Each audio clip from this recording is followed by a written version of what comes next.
Assalamualaikum warahmatullahi wabarakatuh. Alhamdulillah. Alhamdulillahillazi arsala rasulahu bil huda wa dinil haq yuzhiru ala dini kulli wa kafa billahi syahida.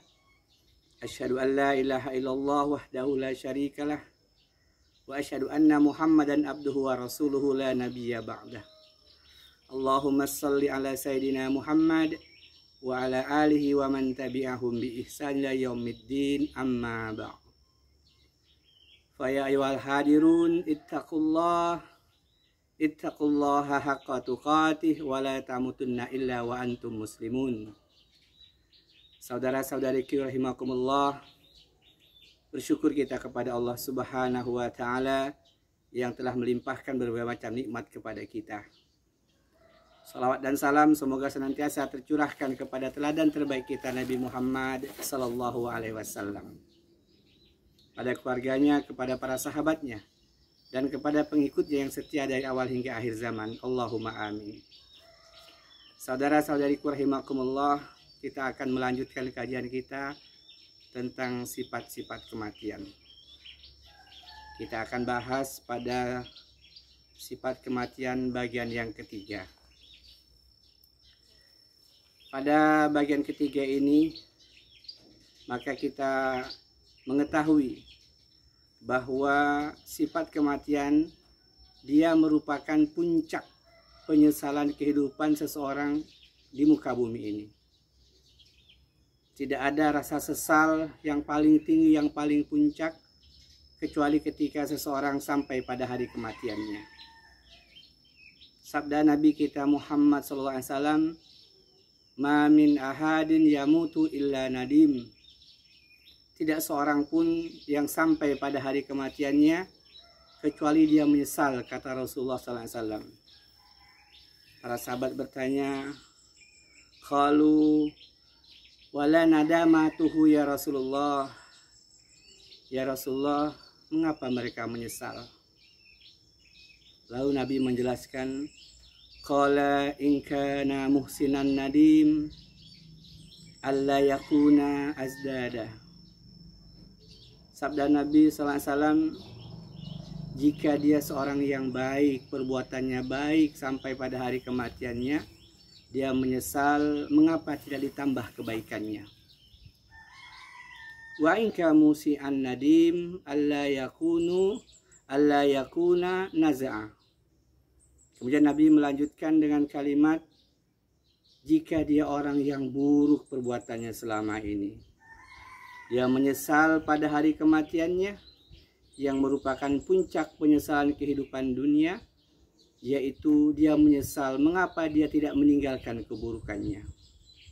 Saudara-saudariku rahimakumullah, inilah sifat kematian yang ketiga, bahwa kematian merupakan puncak penyesalan kehidupan seorang manusia ketika masih di dunia ini. Tentu nanti ada penyesalan alam kubur, penyesalan padang mahsyar, penyesalan negeri akhirat. Maka dari itu, ketika kita memahami bahwa di antara sifat kematian yang sudah kita bahas pada pertemuan sebelumnya, pada yang ketiga ini jangan sampai kita sampai pada puncak penyesalan ketika kita masih diberikan usia oleh Allah Subhanahu wa taala. Seluruh manusia siapapun dia, taat atau tidak taat kepada Allah, muslim maupun kafir, semuanya pasti sampai pada puncak penyesalan ketika tiba hari kematiannya.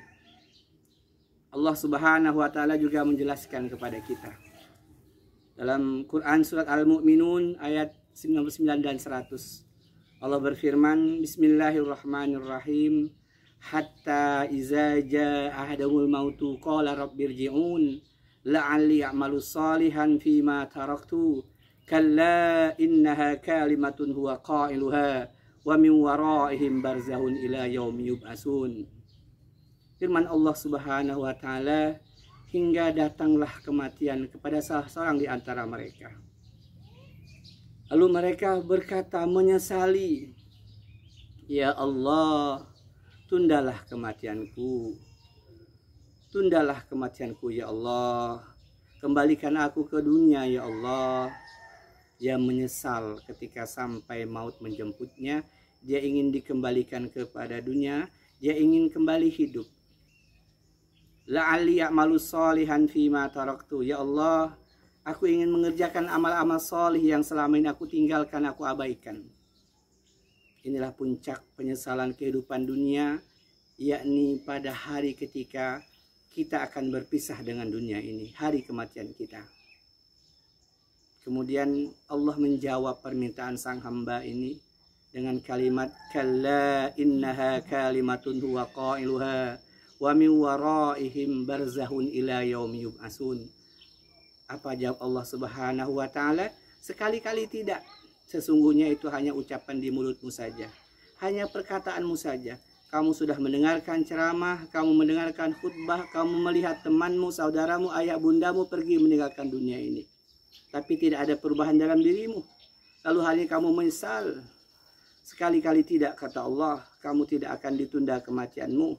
Wa min waraihim barzahun ila yaumi yub'atsun, sampai kamu dibangkitkan pada hari kebangkitan. Berada di alam barzah, diterjemahkan, ditafsirkan para ulama tafsir, berada pada tembok yang tebal dan tinggi, meronta-ronta ingin kembali ke dunia. Sekali-kali tidak, kata Allah.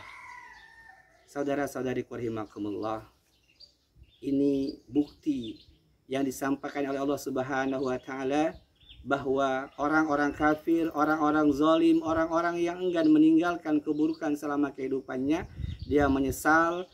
Orang-orang yang mengabaikan ketaatannya kepada Allah, dia menyesal, dia ingin kembali ke dunia, dan Allah menjawabnya sekali-kali tidak.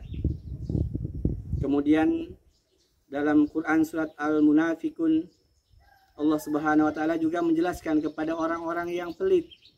Allah kasih rezeki yang banyak tapi dia bakhil.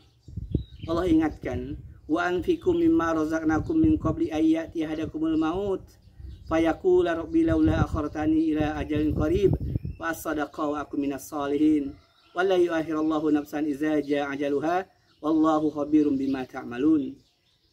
Firman Allah Subhanahu wa taala, dan infakkanlah, nafkahkanlah sebagian dari rezeki yang Allah kurniakan kepadamu sebelum datang hari kematianmu, lalu kamu menyesal, berkata menyesali, ya Allah, tundalah kematianku sesaat saja ya Allah. Ketika ditanyakan, mau apa kalau ditunda kematianmu? Dia jawab, fa-as-sadaqa wa aku minas solihin. Aku ingin sedekah ya Allah, aku ingin infak ya Allah, aku ingin menjadi orang yang soleh ya Allah. Saudara-saudari rahimakumullah, demikianlah kajian kali ini pada sifat kematian bagian ketiga, bahwa kematian adalah puncak penyesalan seorang hamba ketika sampai pada hari kematiannya. Wallahu a'lam bishawab. Semoga bermanfaat adanya. Wassalamualaikum warahmatullahi wabarakatuh.